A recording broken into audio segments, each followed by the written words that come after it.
हमारे कॉन्ट्रैक्ट में we are not allowed to do any adventure sports. Babar Azam 171 kilometre की रफ्तार से गाड़ी चलाने की तस्वीर लगाते हैं। जब लोग उन पर रिएक्ट करते हैं तो वो पोस्ट डिलीट कर देते हैं। ऐसा ही कुछ साल पहले वो लाहौर की गलियों में हैवी बाइक की ड्राइव करते हुए भी पकड़े जाते हैं। अब यहाँ पे ये एडवेंचर स्पोर्ट्स मानी जाती हैं और बाबर आजम ऐसे करते हैं और बाबर आजम को पाकिस्तान का विराट कोहली कहा जाता है। जरा इंडिया के विराट कोहली का बयान सुन लें। Also the adventure capital, आपने स्काई डाइविंग ट्राई किया? नहीं, हमारे कॉन्ट्रैक्ट में we are not allowed to do any adventure sports. But you pray for it? Do you like adventure? नहीं यार, I'm not fond of heights. I'm very scared of heights. अब विराट कोहली के बाद मुझे एक बात यहाँ पे बताएं कि क्या 171 किलोमीटर की रफ्तार से गाड़ी चलाना क्या एडवेंचर स्पोर्ट्स में नहीं आता?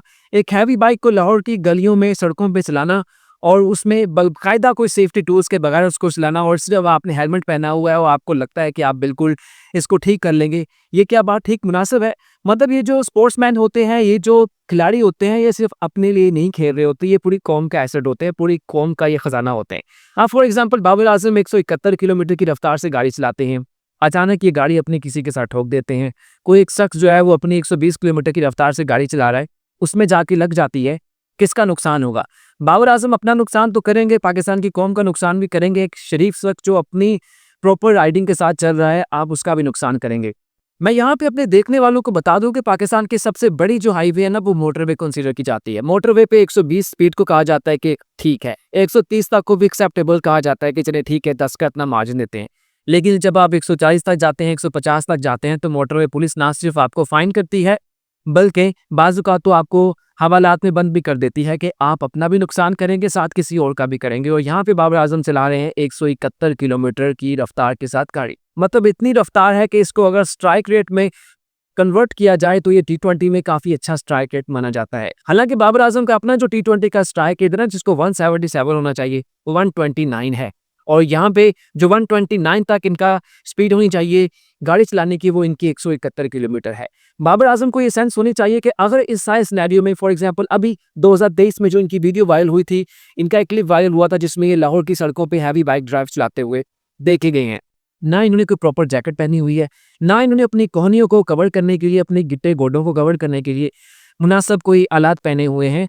खुदा ना खासा बाबर आजम का कोई इंजरी हो जाती है, बाइक गिर जाती है, गाड़ी किसी में ठुक जाती है, तो क्या ऋषभ पंत की तरह 1.5-2 साल तक इंटरनेशनल क्रिकेट से दूर रहना अफोर्ड कर लेंगे? बाबर आजम के पास तो चलो पैसा है, वो करवा लेंगे, लेकिन पाकिस्तान की कौम ऐसा अफोर्ड नहीं कर पाएगी। पाकिस्तान की कौम आज भी आप स्टेडियम में जाए ना, तो लोग बाबर आजम की वजह से मैच देखने आए होते हैं। लोग वहाँ पे बाबर आजम की बैटिंग देखते हैं, उसके बाद चले जाते हैं। मुझे याद है कि अभी नेशनल T20 कप था, ये जो वनडे कप हुआ था फैसलाबाद में, उसमें लोग जैसे ही बाबर आजम की बैटिंग आती हाउसफुल होता है, जैसे ही बाबर आजम आउट होते तो वो फौरन वहां से चले जाते। ये जो 3 नेशन कप हुआ था, ट्राई नेशन कप हुआ था चैंपियंस ट्रॉफी से पहले, उसमें मुझे पता है कि जिस वक्त बाबर आजम फखर जमान बैटिंग के लिए आते हैं तो उस वक्त हाउस 100% फुल था। जैसे ही बाबर आजम आउट होते हैं तो 25% स्टाफ चला जाता है। हालांकि यहाँ पे मैच सारा बाकी पड़ा हुआ था, भी 9 विकेटें भी बची हुई थी। और जैसे ही फखर जमान जाता है तो 50% चला जाता है, क्योंकि फखर जमान 2-3 खिलाड़ियों के बाद आउट हुए थे, उस वक्त उम्मीद खत्म हो जाती है।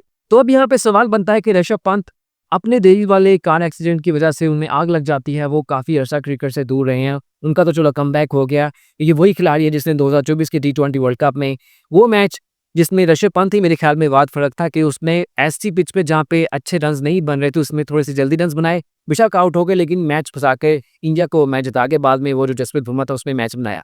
तो अब यहाँ पे सवाल है कि अगर बाबर आजम इस तरह के किसी मामले में इंजर हो जाते हैं, ये क्रिकेट से दूर हो जाते हैं, तो क्या पाकिस्तान की कौम के पास इनकी रिप्लेसमेंट है, इनका कोई अल्टरनेटिव है?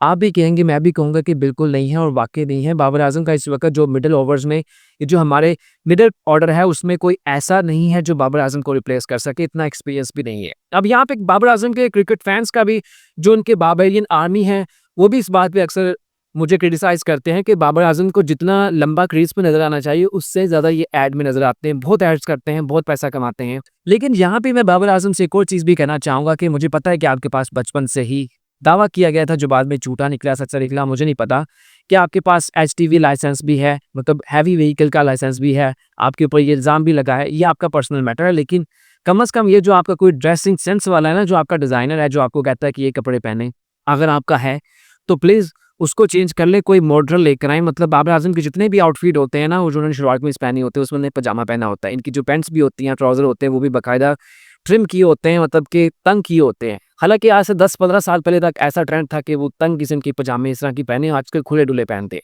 बाबर आजम की वो इतने तंग पहनते हैं, उसके ऊपर जब भी हम इंडियन सोशल मीडिया को देखते हैं तो उसके ऊपर क्रिटिसाइज करता है कि मतलब ठीक ठाक बाबर आजम के पास पैसा है। मेरे ख्याल में जितना बाबर आजम ने अभी पैसा कमा लिया ना आज तक का, इतना पाकिस्तान के किसी सुपरस्टार ने आज तक नहीं कमाया, चाहे वो इमरान खान हो, वसीम अकरम हो, शाहिद अफरीदी हो। इन सब ने इतना पैसा नहीं कमाया होगा जितना बाबर आजम ने कमाया है। ऐड बहुत करते हैं, ट्रीज पे नजर नहीं आते।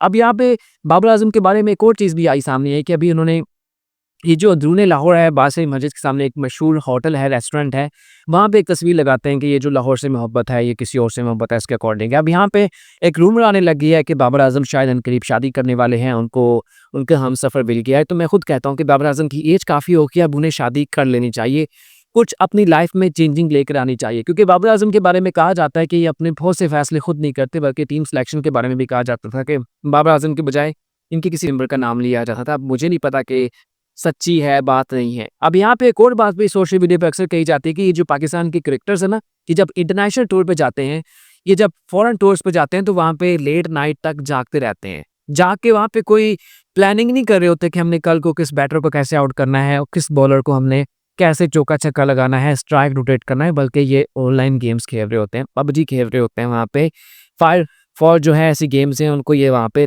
लेट नाइट खेल रहे होते हैं और सुबह को जब मैच खोलना होता है तो इनकी आंखें नहीं खुल रही होती। बहरहाल बहुत से लोग, मुझे पता है कि कमेंट सेक्शन में डिफरेंट प्लेटफॉर्म जो सोशल मीडिया का जहाँ पे ये वीडियो लगेगी, मेरी इस वीडियो पे क्रिटिसाइज करेंगे कि आप बाबर आजम के ऊपर कोई ना पर्सनल अटैक करें। लेकिन भाई ये जो प्लेयर होता है ना, ये पर्सनली रहता, ये कौम का एसेट होता है, कौम का एहसासा होता है। बाबर आजम अगर 171 किलोमीटर की ड्राइविंग करते हुए इनकी इंजरी हो जाती है तो 3 साल तक ये इंटरनेशनल क्रिकेट से दूर हो जाते हैं, तो इसकी भरपाई कौन करेगा? 2-3 साल भी मैं कह रहा हूँ, और बाज़ औक़ात ऐसी इंजरीज होती हैं कि बंदा पूरे उम्र तक क्रिकेट खेलने के काबिल नहीं रहता, तो उस सूरत में किसका नुकसान होगा? बाबर आजम ने अभी कम से कम मेरे ख्याल में ना कोई 7-8 साल तो क्रिकेट खेलनी है, इतनी खेलनी है। अभी बातें हो रही हैं कि अब इनको T20 टीम में भी जो मैक हैसन है वो कह रहे हैं कि बाबर आजम की ज़रूरत है, इनको उसमें भी आएगा। तो अगर ऐसा कोई पंगा लेते हुए जाते हैं तो क्या होगा? नुकसान किसका होगा? और सबसे बड़ी बात है कि अगर 171 किलोमीटर की ड्राइविंग करते हुए आप अपनी गाड़ी किसी और मुसाफिर में, किसी और जो आगे बंदा अपने माहौल में, अपने पुरसकून में जा रहा है, आप उसमें ठोक देते हैं, आप अपना भी एल लगाएंगे, उसका भी लगा देंगे, उस बेचारे का मुफ्त में लग जाएगा। ये कानून होते हैं, इसकी मतलब आपको ना इसको मानना पड़ता है। ये कानून इसलिए होने वाले होंगे, वो इस सारी चीजों को देखकर इससे आगे जाने की कोशिश करेंगे। तो बेहतर है कि ये जो आपका 129 स्ट्राइक रेट है ना T20 का, उसको 177 कर लें, और ये जो 177 से आप ड्राइविंग करते हैं इसको 129 पे ले आए, तो बहुत आपकी मेहरबानी होगी। अगली वीडियो में मैं इकबाल सिटी में जाके वहां पे कुछ विजुअल्स को, उस पूरी वहां पे जो रेनोवेशन अपग्रेडेशन हो रही है 17 साल के बाद इंटरनेशनल क्रिकेट को वेलकम करने के लिए, उसको कवर करने की कोशिश करता हूँ। अगर वहां पे जाते हैं तो उम्मीद है कि हमारी जो अगली वीडियो होगी वो इकबाल सलीम के हवाले से होगी। तो तब तक के लिए कासिम सलीम को इजाजत दीजिए। अच्छा लगे तो लाइक और सब्सक्राइब कर दीजिएगा। शुक्रिया।